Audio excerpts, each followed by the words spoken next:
La première mène à un désert en Antarctique. La deuxième s'ouvre sur un cratère volcanique rempli de lave en fusion. Et derrière la troisième porte, d'immenses diplodocus se promènent en liberté. Quelle porte notre ami doit-il choisir ?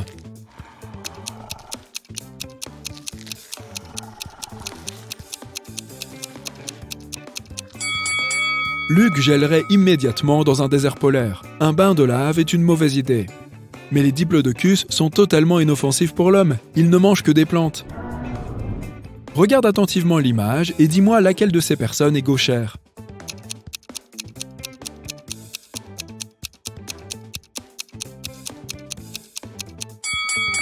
C'est le serveur. Il est plus facile pour un gaucher de tenir le plateau de la main droite et de s'occuper des assiettes et des verres de la main gauche. L'inspecteur Henry Taylor se préparait à aller travailler lorsqu'il a entendu des cris provenant de la maison de son voisin. Il s'y est précipité, mais la porte était verrouillée. Il a donc dû donner plusieurs coups de pied pour l'ouvrir. Il a trouvé sa voisine, Mademoiselle Anderson, dans le salon. Elle était attachée à une chaise. « Je suis si heureuse que vous m'ayez entendu crier. Il y a 1 heure, un homme a frappé à ma porte et a dit qu'il était électricien. Mais dès que je l'ai laissé entrer, il m'a ligoté et a pris tous les tableaux que j'avais reçus de mon grand-père. Et puis il s'est enfui. » L'inspecteur Taylor arrête la dame. Elle a elle-même organisé ce vol. Comment l'a-t-il su ?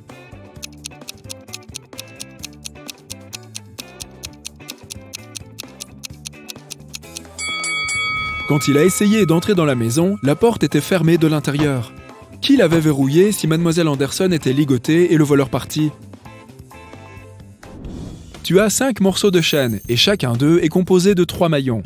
Tu dois fabriquer une longue chaîne avec ces 5 morceaux. Souder un maillon te coûtera 3 $ et ouvrir un maillon te coûtera 1 $. Peux-tu fabriquer une longue chaîne avec seulement 15 $?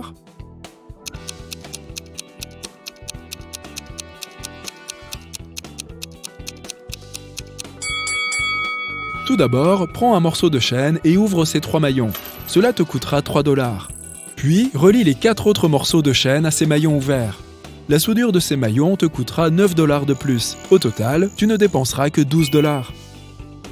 En plein vol, 2 passagers se sont levés et ont commencé à menacer l'équipage et les passagers. Ils ont exigé 1 million de $ et un hélicoptère. L'un des criminels avait un permis et savait piloter un hélicoptère. Lorsque l'avion a atterri à l'aéroport le plus proche, ils ont obtenu tout ce qu'ils avaient demandé. Une mallette pleine d'argent et un hélicoptère. Mais une fois à l'intérieur, ils n'ont pas réussi à décoller et la police les a arrêtés. Pourquoi n'ont-ils pas pu démarrer alors que l'hélicoptère était en parfait état ?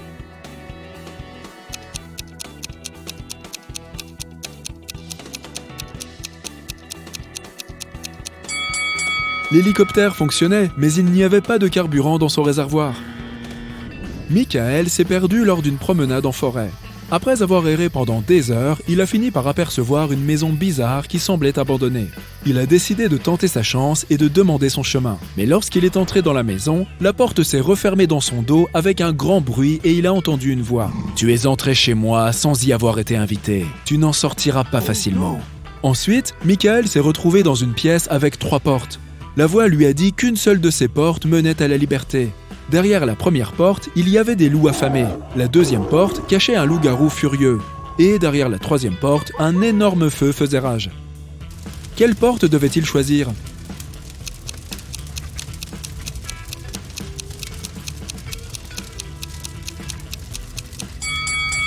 Michael devait attendre que le feu s'éteigne et sortir de la maison par la troisième porte. Joy ne s'est pas montré et n'a pas répondu aux appels de ses amis. Lucy, Rhonda et Lily sont allées lui rendre visite. Elles ont trouvé la fille dans son lit, sous une couverture. Les amis ont eu très peur. Peux-tu dire pourquoi ?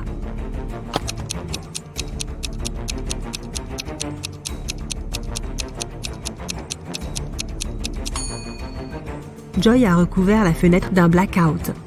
Et la forme de ses oreilles et de ses dents a changé. Elle se transforme en vampire. Et Lily a décidé de rester et de s'occuper de Joy. Pendant ce temps, Rhonda a proposé à Lucy de rendre visite à sa tante Vera. Celle-ci tient un magasin de magie qui vend différentes potions. Quand Vera a appris ce qui était arrivé à Joy, elle a dit « Ok, j'ai besoin de 3 ingrédients pour préparer une potion de guérison. Voici le premier. Tu y vas quand tu vois rouge et tu t'arrêtes au vert. Peux-tu deviner l'ingrédient ? »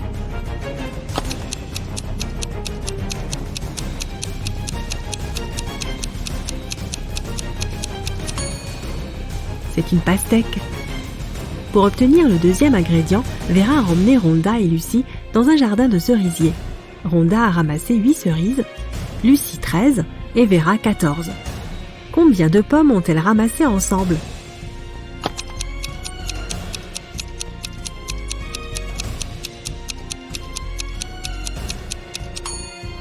0. Les pommes ne poussent pas dans les jardins de cerisiers. Le troisième ingrédient est de la mandragore. Elle pousse près de la maison la plus sinistre de la ville. Vera a confié à Lucie et Rhonda la tâche de la trouver et de la porter à son magasin. Pendant que Rhonda cherchait dans le jardin, Lucie a décidé d'aller voir de plus près la maison.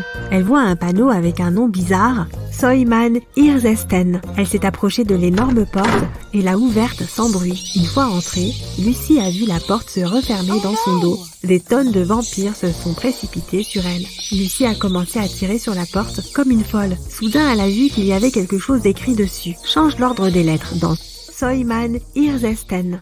Elle a crié la réponse et la porte s'est ouverte. Qu'a dit la fille ?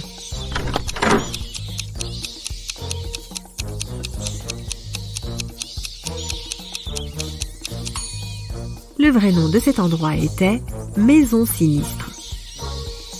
Rhonda a trouvé 3 légumes racines dans le jardin, mais un seul d'entre eux était la mandragore. Peux-tu trouver quel légume Rhonda doit choisir ?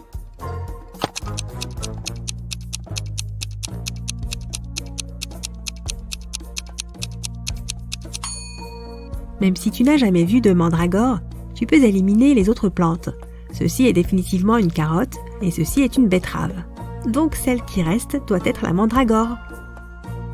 Lucie et Rhonda se préparent à quitter la maison sinistre, mais soudain, elles marchent sur un piège caché dans l'herbe et montent dans un puits profond. Elles regardent autour d'elles et trouvent 3 tunnels menant vers la liberté.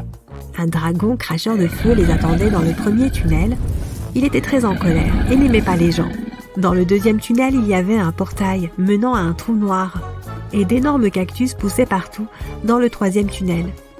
Leur jus était toxique pour tout humain. Quel chemin Lucie et Rhonda doivent-elles choisir ?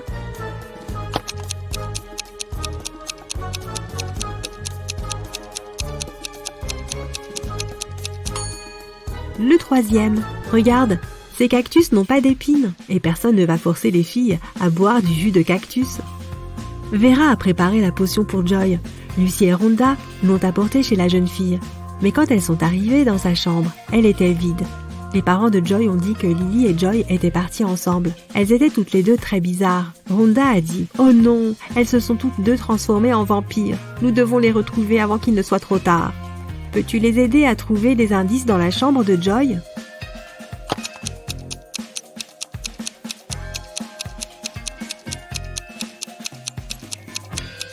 Regarde son ordinateur portable.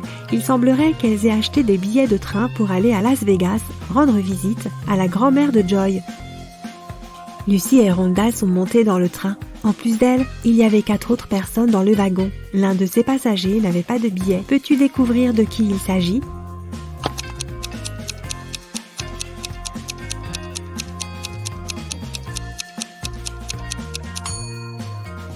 Cette femme, c'est la seule qui cache sa tête derrière l'appui-tête de son siège pour que la caméra ne la repère pas. Lorsque le train traversait un tunnel, les lumières se sont éteintes et les passagers ont eu très peur. Lorsque la lumière s'est rallumée, l'un des passagers a crié « À l'aide ! Quelqu'un a volé mon sac !» Lucie a immédiatement compris qui avait fait ça. Et toi, tu as une idée ?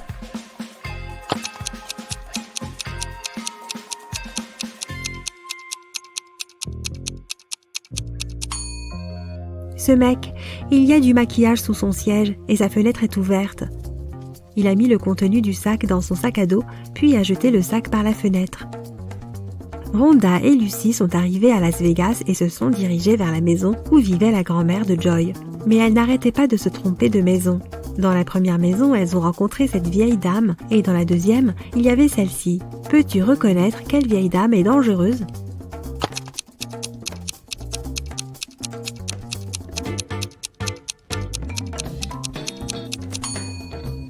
La deuxième, elle prépare quelque chose de mal, tandis que la première se prépare simplement pour une fête d'Halloween. Finalement, Lucie et Rhonda ont trouvé la bonne maison. La porte était ouverte. Quand elles sont entrées, elles ont vu la grand-mère de Joy inconsciente sur le sol. Elle avait une morsure de vampire dans le cou. Soudain, Joy et Lily ont surgi de nulle part. Elles avaient des visages pâles, des dents et des oreilles pointues. Elles se sont approchées de plus en plus près, prêtes à mordre leurs amis. Soudain, Rhonda a commencé à rire et s'est exclamée « Arrêtez de plaisanter, c'est juste une farce !» Comment l'a-t-elle su?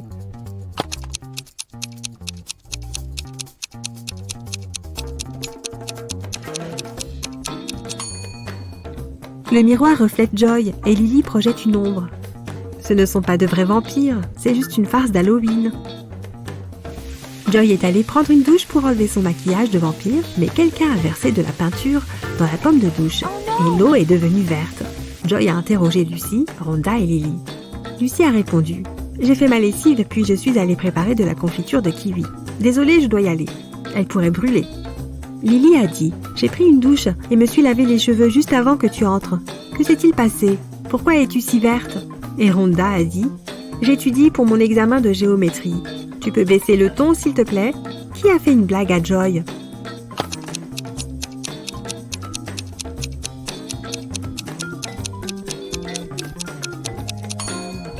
Lily a dit qu'elle venait de se laver les cheveux, mais ils sont secs et tressés. De plus, elle porte une robe sous son peignoir, une tenue plutôt suspecte. Rhonda a décidé de faire une farce à Lily. Elle prend un ballon et un gobelet en papier du genre cupcake.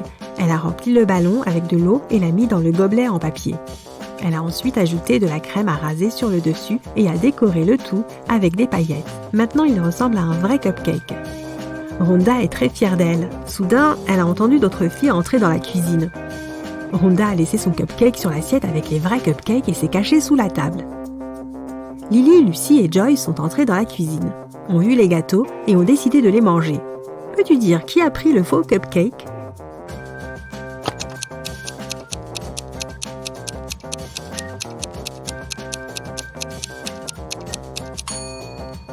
Joy, la vraie crème a déjà fondu, mais la crème à raser est encore parfaite.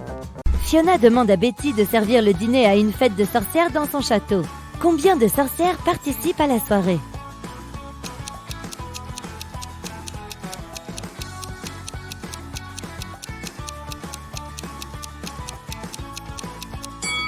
Il y a 13 sorcières dans cette image. L'un des personnages n'est pas une sorcière, c'est un épouvantail. Betty doit aller acheter des ingrédients pour préparer le dîner dans un magasin. Elle écrit lait, jus de citron, œufs, beurre, orange, bicarbonate de soude, noix de cajou et vinaigre. Que prépare Betty?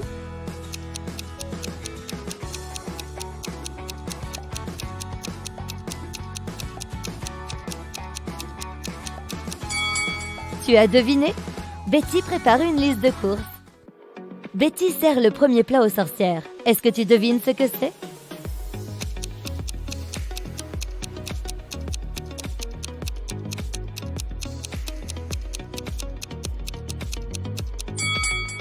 Des beignets d'oignons. Et ce plat alors, qu'est-ce que c'est?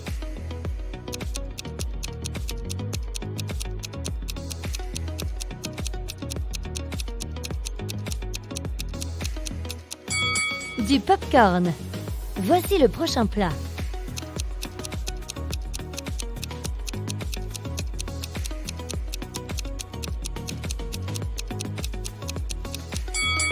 Tu as deviné? C'est un milkshake à la fraise.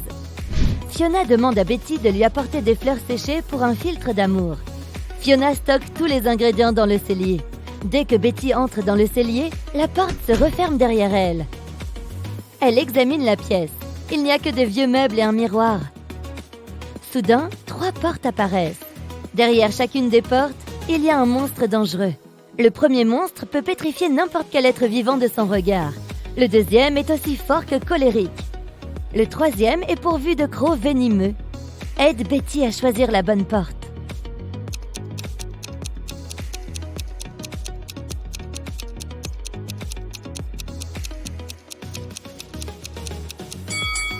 Betty devrait choisir la première porte et faire face au monstre avec le miroir. Il se pétrifierait lui-même. Elle pourrait ensuite s'enfuir. Betty récupère son téléphone et s'enfuit dans la forêt. Il fait noir et elle a peur. Elle marche sur un nid de guêpes. Il y en a partout. Que devrait-elle faire? Agiter les bras pour faire peur aux guêpes? S'enfuir le plus vite possible? Ou s'en aller en marchant lentement, à ton avis?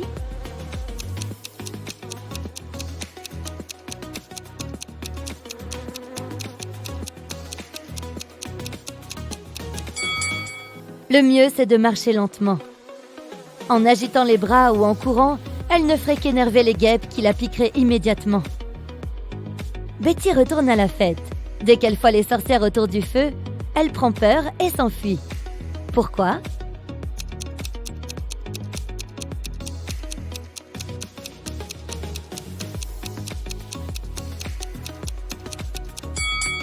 Il y a une femme là, près du feu. C'est un fantôme. Elle n'a pas de pieds et elle l'évite. Betty décide de se cacher dans le château. Elle veut appeler la police, mais ne trouve pas son téléphone. Betty interroge 3 sorcières. Georgina répond « Comment oses-tu m'accuser? J'utilise la télépathie, moi. Les téléphones et tous ces trucs-là, c'est pour les nuls. » Liliane dit « J'étais dehors en train de chanter avec les autres. Je n'ai rien vu ni entendu de bizarre. » Et Nina répond « Chérie, je n'ai aucun besoin de voler. Je peux faire apparaître n'importe quelle somme d'argent à tout moment. » Qui ment?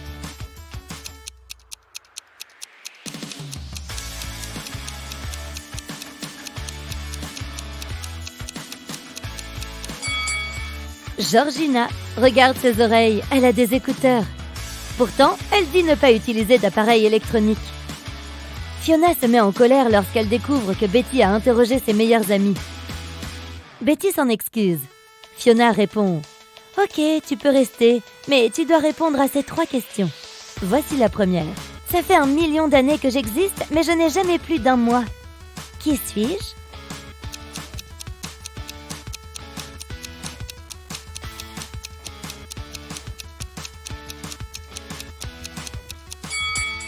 Tu as deviné? C'est la lune.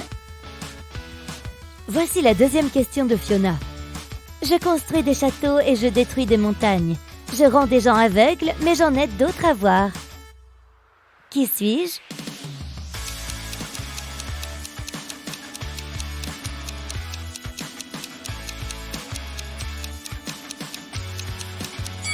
La bonne réponse est le sable. La troisième question est la suivante. Je peux être long, je peux être court, je peux être acheté, je peux être incarné. Je peux être peint ou je peux être nu. Je peux être rond ou être pointu. Qui suis-je?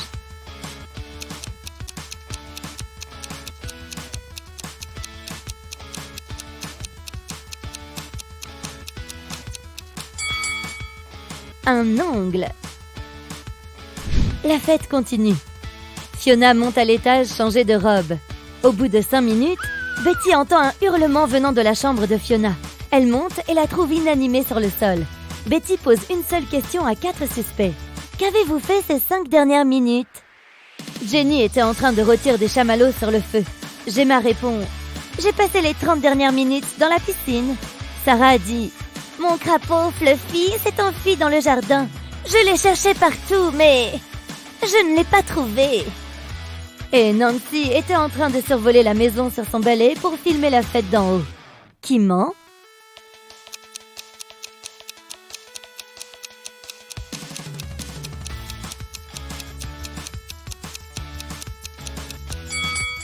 Sarah, son crapaud est dans sa poche. Celle-ci, Abby n'a pas mis de sauce à l'ail. Dès que Nina se sent mieux, Abby l'emmène faire une balade. Elle repère la maison la plus effrayante du quartier et décide d'aller jeter un coup d'œil. Grosse erreur! Elles entrent et soudain, la porte derrière elles disparaît. Elles ont 3 issues. Il y a un zombie derrière la première porte, un vampire terrifiant derrière la deuxième porte et un fantôme angoissant derrière la troisième porte. Quelle est l'issue la plus sûre?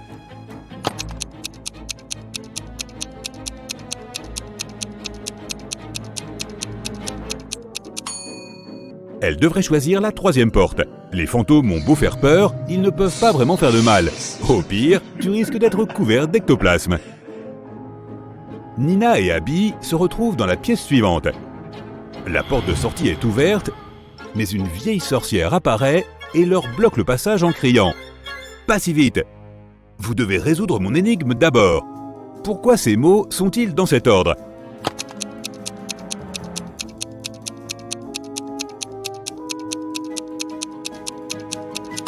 Voici la bonne réponse. Ces mots riment avec 1, 2, 3, 4 et 5. C'est pour ça qu'ils sont dans un tel ordre. La sorcière téléporte Nina et Abby dans sa cave. Mais les filles n'abandonnent pas et trouvent 3 autres issues. La pièce derrière la première porte est remplie de gaz toxiques très dangereux pour les poumons et pour la peau. Derrière la deuxième porte, une masse de 300 kg écrase tous ceux qui essaient de passer. Un tigre affamé attend ceux qui choisissent la troisième porte. Abby et Nina hésitent un instant, puis choisissent la bonne porte. Quelle porte ont-elles choisi?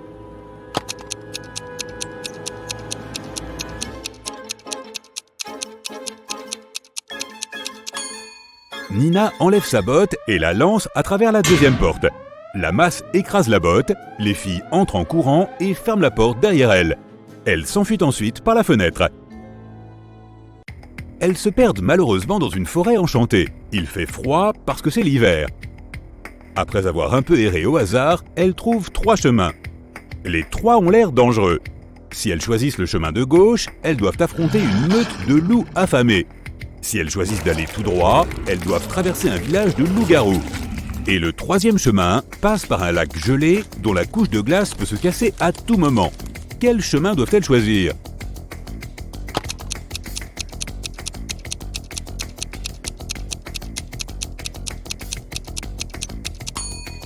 Elles devraient prendre le 2e chemin. Regarde le ciel, c'est la nouvelle lune. Les loups-garous ne sont dangereux qu'avec la pleine lune. Nina et Abby réussissent à rentrer chez elles, mais elles ont été cambriolées pendant leur absence. Elles appellent la police et interrogent leurs 3 voisins. Jeff dit « J'ai passé tout le week-end à la pêche avec mes amis ». Holly dit « Je suis resté tout le temps à la maison, j'ai repeint les murs de chez moi, j'adore les couleurs vives, vous savez ». Lucy dit qu'elle a fait du karaoké avec ses amis et qu'elle n'a rien entendu de bizarre. Qui est-ce qui ment?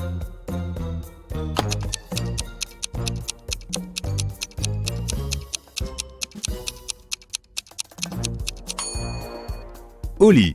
La plupart des murs de son appartement sont blancs, alors qu'elle dit les avoir peints de couleurs vives. Nina a trouvé du travail dans une librairie. Pendant son premier jour, elle trouve une montre ancienne par terre. 3 personnes viennent la réclamer. Kevin dit qu'il a acheté cette montre avec son premier salaire il y a très longtemps. Violette dit que la montre appartenait à son grand-père et qu'elle en a hérité. Et Dylan répond « Cette montre n'a pas de prix. Ma femme me l'a donnée pour notre 5e anniversaire de mariage. Est-ce que tu sais à qui appartient la montre ?»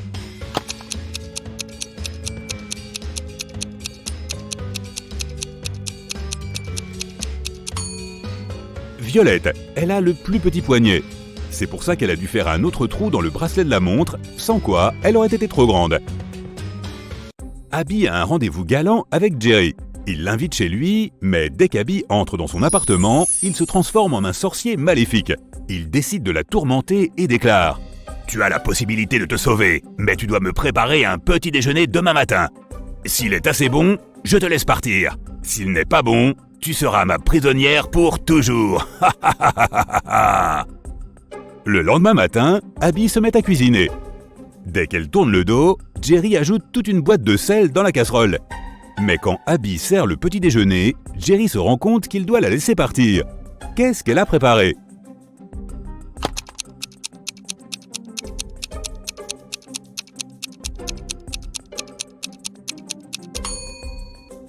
Des œufs durs. Abby a changé de travail. Elle est l'assistante d'un responsable des chemins de fer. Un train grande vitesse se rapproche dangereusement d'un train plus lent. Selon le planning, le train le plus lent devrait laisser passer le rapide en premier. Abby propose d'utiliser des rails auxiliaires, mais ils sont trop courts pour le train le moins rapide. Abby ne sait pas quoi faire, puis finalement, elle trouve la solution. Qu'est-ce qu'elle a compris?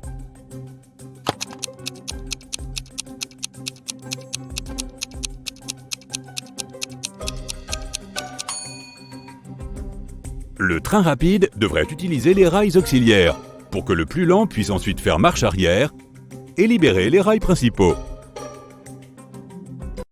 Abby reçoit un message sur lequel il est écrit qu'une famille de vampires a emménagé dans l'une des maisons voisines. Abby veut une preuve que les vampires n'existent pas. Elle trouve la rue qu'elle cherchait. Il y a 3 maisons dans cette rue. Quelle maison paraît suspecte?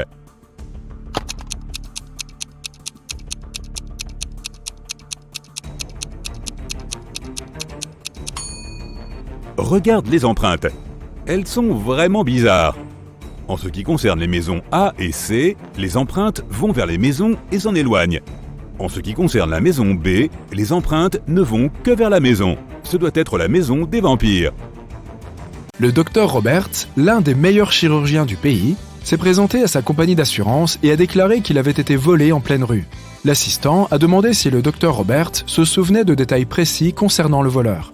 Le chirurgien a répondu qu'il ne se souvenait de rien car le voleur avait été rapide. De plus, comme le docteur Roberts avait une très mauvaise vue, il ne l'avait pas vu clairement. L'assistant a refusé de poursuivre et a dit que le docteur Roberts mentait et qu'il n'avait pas été volé. Pourquoi ne l'a-t-il pas cru?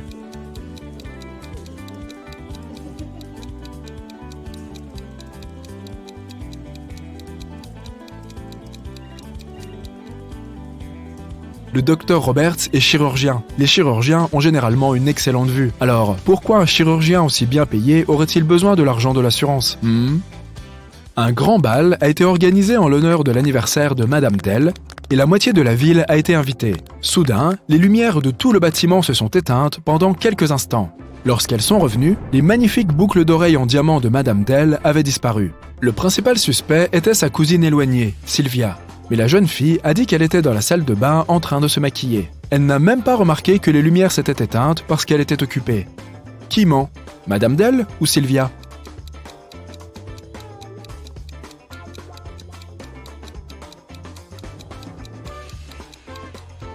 Les lumières se sont éteintes dans tout le bâtiment. Si Sylvia avait été en train de se maquiller, elle aurait certainement remarqué que quelque chose n'allait pas. Hé, il fait sombre ici! Dans un univers parallèle, il est seulement permis de s'amuser et de manger des bonbons. Eh mec, invite-moi! Personne ne lit ni n'étudie jamais. Madame Relim est rentrée chez elle après une longue journée dans un club. Ses 3 filles étaient restées à la maison. La femme leur a demandé ce qu'elles avaient fait. Anna a répondu qu'elle était allée acheter un nouveau jeu de société et qu'elle avait passé la journée à y jouer avec ses amis. Elena a dit qu'elle avait fait la fête à la piscine avec ses camarades de classe. Ava a dit qu'elle avait regardé des séries télé toute la journée et mangé des glaces. Madame Relim a pu constater que l'une de ses filles avait menti. Qui a menti?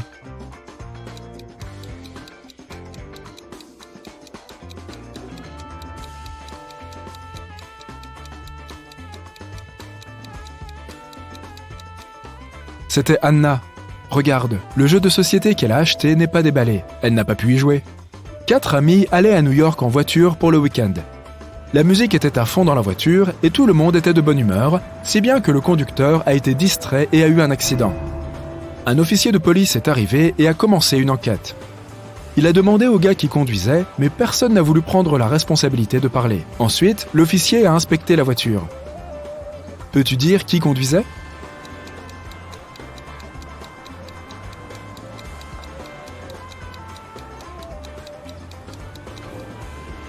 Regarde, il y a un sac à main accroché sur le siège du conducteur. Il doit appartenir à une fille. Il n'y a qu'une seule fille dans le groupe, donc il est probable que ce soit la conductrice. Madame Miller est rentrée à la maison après le travail et a demandé ce que ses filles avaient fait toute la journée. Elles étaient toutes punies et n'avaient pas le droit de quitter la maison ou de regarder la télévision. Kelly a répondu qu'elle avait fait le ménage et qu'elle venait de finir de préparer une pizza pour le dîner. Ellery a dit qu'elle était en haut dans sa chambre en train de lire. Lilith a dit qu'elle avait passé la journée à nettoyer sa chambre. Qui ment ?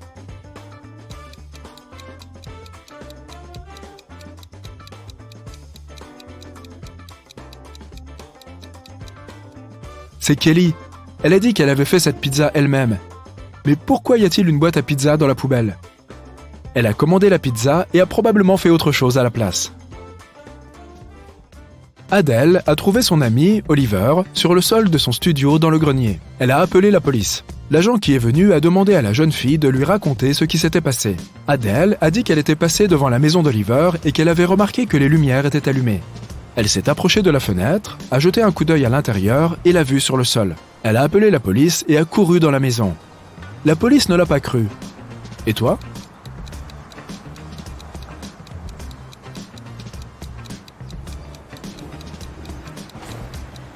Non, ça ne colle pas. Le type était dans le grenier. Adèle n'a pas pu le voir par la fenêtre, à moins qu'elle fasse 6 mètres de haut. Mercredi, une lycéenne, Leila, a disparu. Il y a 3 suspects. Madame Adams, la directrice, Madame Smith, une cuisinière de l'école, et Monsieur Jones, un homme chargé du ménage. Madame Adams a dit qu'elle avait eu beaucoup de travail et qu'elle avait passé toute la journée dans son bureau sans jamais le quitter. Madame Smith a dit qu'après sa journée de travail, elle avait dû rester à la cuisine pour faire un peu de rangement avant le week-end. Monsieur Jones a dit qu'il était parti après les cours pour faire des courses. Il n'est revenu que quelques heures plus tard. Qui est coupable?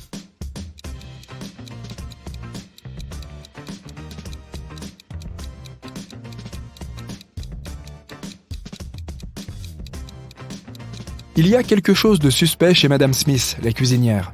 C'est mercredi, alors de quel nettoyage de week-end parle-t-elle? Alan voyageait de Madrid à Amsterdam. Mais quand son train est arrivé à la gare, il n'était pas là. Son ami a signalé sa disparition. La police a trouvé des traces à quelques centaines de kilomètres de Madrid. D'abord, ils ont vu les traces de pas d'Alan. Et un peu plus loin de là, sa valise a été trouvée.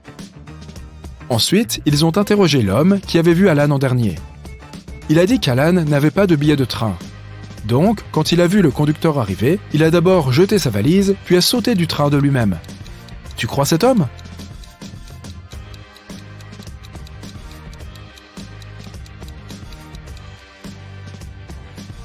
Si c'était vrai, la police aurait d'abord trouvé la valise, puis ensuite les traces de pas d'Alan.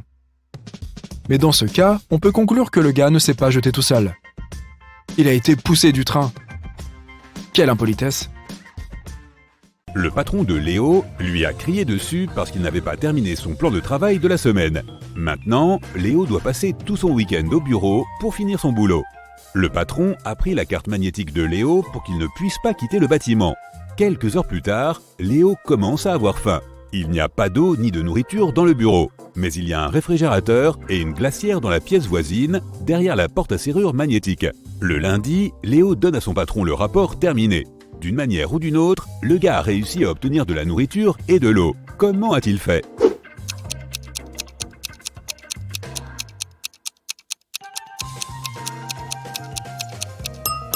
Léo est juste allé au réfrigérateur et a pris de la nourriture. Personne n'a dit que la porte avec la serrure magnétique avait été fermée.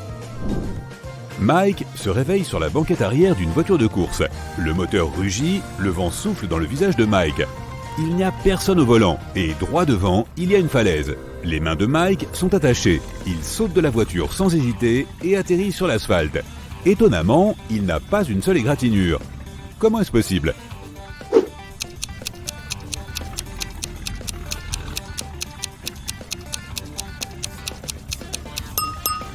La voiture ne bouge pas, seul son moteur tourne.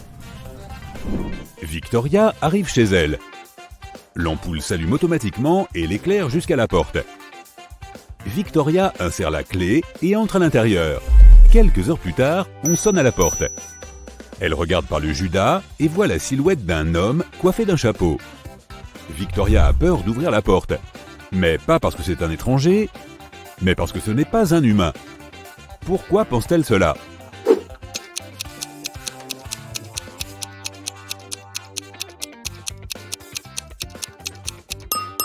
Le capteur de lumière n'a pas fonctionné, donc il n'y a pas de corps physique à l'extérieur. Il y a un énorme hangar à avions au bord du désert. Tyler, un pilote, entre à l'intérieur et voit un chat qui dort près du plafond sur l'une des poutres. Tyler décide de le sauver. Il n'y a pas d'escalier et rien d'autre qui puisse être utilisé pour y accéder. La seule chose que Tyler voit est une grande flaque d'eau sur le sol. Comment le chat est-il arrivé là ?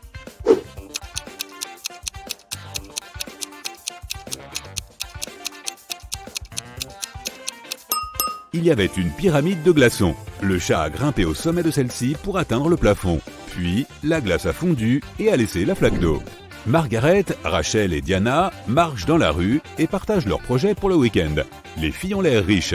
Mais une seule d'entre elles a beaucoup d'argent. Qui est cette fille ?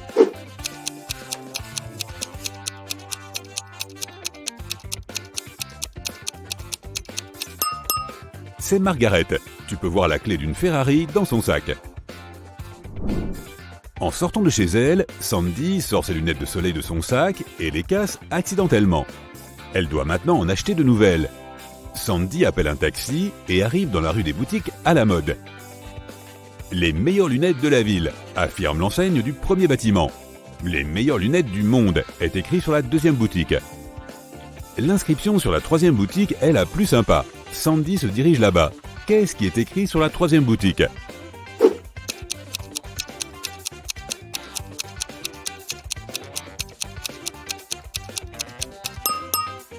Les meilleures lunettes de cette rue.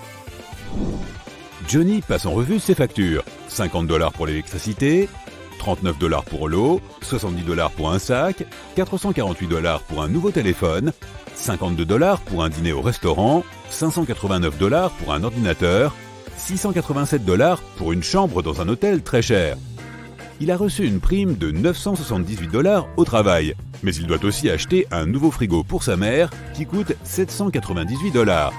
Johnny doit bientôt partir, mais il veut savoir de combien d'argent il va disposer. Comment peut-il faire ses calculs rapidement ?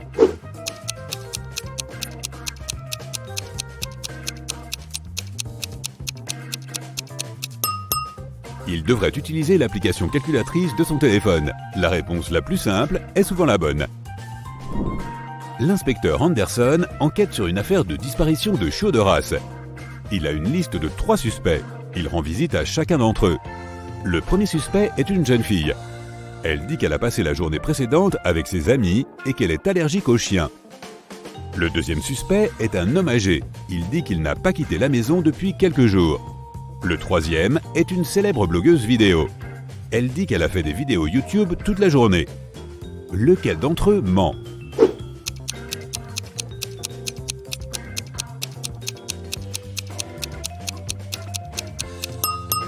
La première fille. Elle dit qu'elle était allergique aux chiens, mais il y a un bol et de la nourriture pour chiens dans sa cuisine.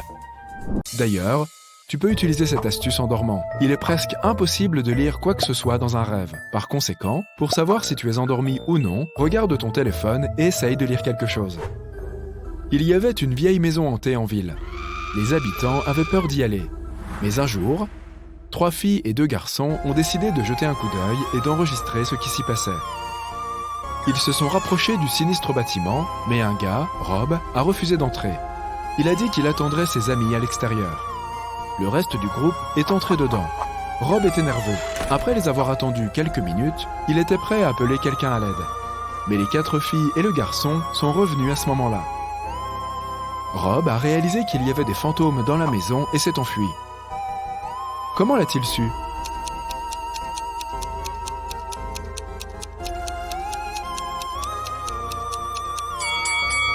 Trois filles et un garçon étaient dans la maison, mais 5 personnes sont sorties.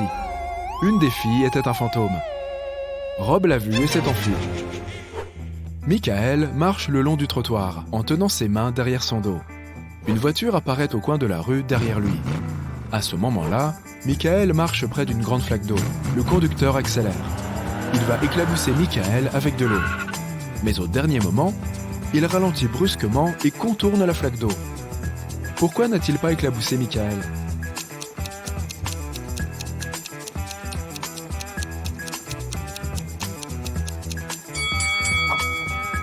Michael avait une brique derrière son dos. Le conducteur avait peur que Michael la lance sur sa voiture, alors il n'a pas roulé sur la flaque d'eau. Alexandra se promène dans un vieux château. Il y a beaucoup de portraits de rois et de reines sur les murs. Le couloir est éclairé par des bougies. Alexandra descend au premier étage où plusieurs personnes dansent. La jeune fille a l'impression d'avoir voyagé au siècle dernier. Mais attends un peu, tout ceci est faux. Comment la fille a-t-elle compris cela ?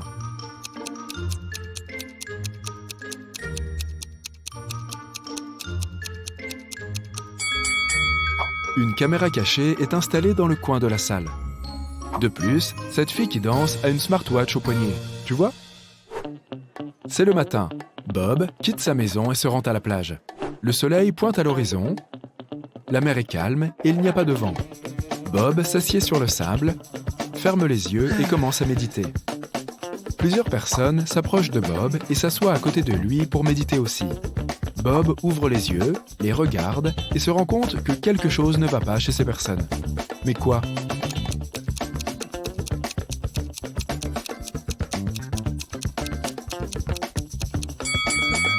Regarde Bob, et maintenant, regarde comment ces gens sont assis. Ils ne touchent pas le sable. Leurs corps sont à 1 cm du sol. Et maintenant, vérifions combien de bonnes réponses tu as obtenues. 0 à 3 points. Ne t'énerve pas, il n'est pas nécessaire d'essayer de trouver des indices partout. Parfois, il faut juste faire confiance à son intuition. 4 à 7 points. Plus d'entraînement, plus d'énigmes, plus de tâches logiques. Et la prochaine fois, tu auras certainement de meilleurs résultats. 8 à 11 points. Pas mal. Mais parfois, tu as sans doute été inattentif. 12 à 15 points. Personne ne peut te tromper. Tu peux toujours découvrir la vérité. Tu es génial, mais pas encore le meilleur des meilleurs. 16 points.